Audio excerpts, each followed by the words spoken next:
Guys पहिला यो video हेरौँ अनि यसको फन्नी कमेन्ट पढ्ने है त।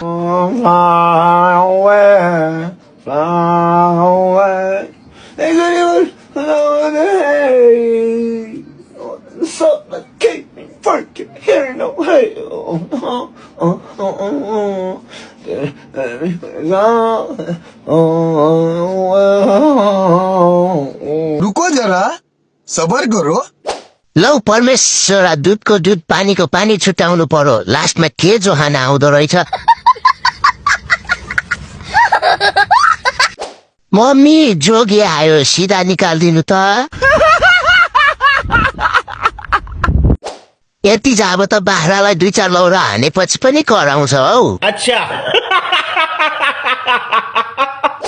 घाँस हाल्नु न हो कसैले, भैँसी त वहाँ गर्छ त।